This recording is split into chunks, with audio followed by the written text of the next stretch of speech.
Hello friends. आज के lecture में हम देखेंगे कि एल्गोरिदम क्या होता है प्रोग्रामिंग इन सी के अंदर। जैसे हम बोलते हैं कि एल्गोरिदम क्या होता है, तो उसके बारे में देखेंगे। An algorithm is a set of well defined instructions in sequence to solve a problem. बहुत सिंपल सी चीज़ है। यदि मान लीजिए कि मैं एक एडिशन का प्रोग्राम बनाना चाहता हूँ, तो उसको स्टेप बाय स्टेप कैसे प्रोग्राम बनाएंगे, उसका कैसे उसको सॉल्व करेंगे, उसका एक सीक्वेंस होता है। तो लाइन बाय लाइन जो भी चीज़ें होती हैं उनको, एक लाइन को एक इंस्ट्रक्शन बोला जाता है।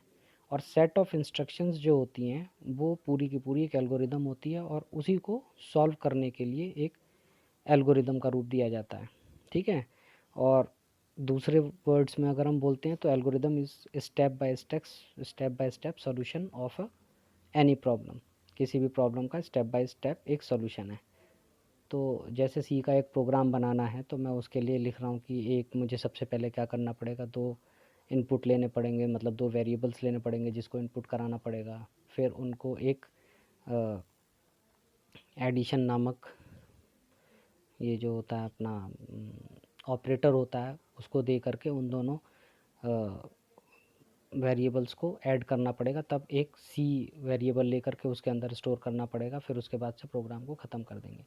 इसी तरह से डायग्रामेटिक नोटेशन जो होता है प्रोग्राम को समझाने के लिए, वो एक फ़्लो चार्ट होता है। फ़्लो चार्ट में बेसिकली क्या होता है कि जैसे हम डायग्रामेटिक फॉर्म में बताते हैं कि सबसे पहले प्रोग्राम को स्टार्ट करेंगे, तब उसके बाद से दो वेरिएबल्स को इनपुट कराएंगे या तीन वेरिएबल्स लेंगे, उनमें से दो की वैल्यू देंगे, मतलब इनपुट कराएंगे यूज़र से। फिर उसके बाद से एक ऑपरेटर के थ्रू उसको ऐड कराएंगे और एक तीसरे वेरिएबल के अंदर उसको स्टोर करा देंगे, और फिर उसके बाद से उसको एंड कर देंगे। तो ये एक फ़्लो चार्ट होता है। उसको भी हम आगे वाले लेक्चर में देखेंगे कि फ़्लो चार्ट्स कैसे बनाते हैं। फ़िलहाल हम देखते हैं कि एल्गोरिदम जो होता है वो एक अच्छी एल्गोरिदम की क्या क्वालिटीज़ हो सकती हैं। तो एक अच्छी एल्गोरिदम जो होगी, वो सिंपल सी बात है कि वो अच्छी एल्गोरिदम क्या होगी। हम किसी प्रॉब्लम को स्टेप बाय स्टेप यदि सॉल्व करना चाहते हैं, तो हमें हेल्प करे, वो पूरा का पूरा जो इंस्ट्रक्शंस का सेट है वो हेल्प करे, गाइड करे एक तरह से। जैसे हमें एक जगह से दूसरी जगह जाना है, तो लैंडमार्क्स लगे हुए हैं, उस पर लिखा होता है कि यहाँ से आप इतनी दूरी पे जाएं, फिर यहाँ से ऐसे मुड़ें, फिर ये। तो डेस्टिनेशन पे, अच्छे डेस्टिनेशन पे वो पहुँचेगा जितना अच्छा हमें इनपुट मिलेगा। तो अच्छी एल्गोरिदम जो होनी चाहिए, उसका इनपुट और आउटपुट जो होना चाहिए वो प्रिसाइजली छोटे में अच्छे से डिफाइन होना चाहिए। Each step in the algorithm should B clear. Algorithm का जो एक एक स्टेप है वो बहुत क्लियर होना चाहिए।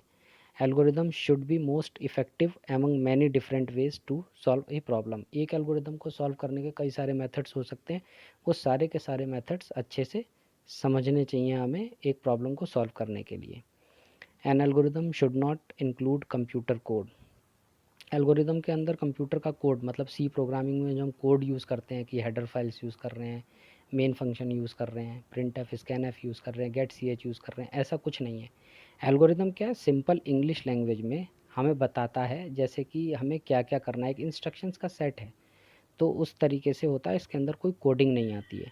Instead the algorithm should be written in such a way that it can be used in different programming languages.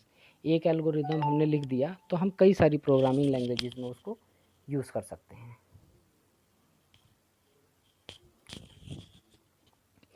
तो एग्जांपल के तौर पे देखें, अगर write an algorithm to add two numbers entered by the user. दो numbers का हमें addition करना है, जिसमें इनपुट जो है, दोनों नंबर जो है वो यूज़र देगा। मान लीजिए मैं एक यूज़र हूँ, तो मैंने दिया 3 और 2। दूसरा एक यूज़र है, वो दे रहा है 5 और 8। तीसरा यूज़र है, वो दे रहा है 10 और 20।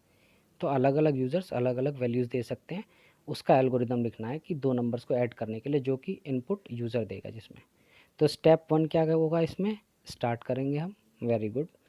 फिर उसके बाद से हम डिक्लेयर करेंगे वेरिएबल्स को, num1 num2 एंड सम के नाम से। num1 और num2 क्या होगा, नंबर 1 और नंबर 2, मतलब कि वो इस नाम से दर्शाए जाएंगे, और सम जिसके अंदर इन दोनों का सम होगा। तो तीन वेरिएबल्स डिक्लेयर करने हैं। ठीक है। फिर तीसरा स्टेप क्या होगा कि वैल्यूज़ को रीड करना है, num1 एंड num2 की जो दो वैल्यूज़ हैं रीड करना है। जैसा कि मैंने बताया था, यूज़र इसका इनपुट दे, यूज़र से इनपुट लेंगे हम। तो read values num1 and num2। Step 4 क्या होगा, ऐड num1 एंड num2 दोनों को ऐड करेंगे and assign the result to sum. दोनों को ऐड करने के बाद क्या किया जाएगा, सम जो है एक वेरिएबल, उसको उनका वैल्यू जो है वो असाइन कर दिया जाएगा, मतलब उसमें डाल दी जाएगी उसकी वैल्यू सम।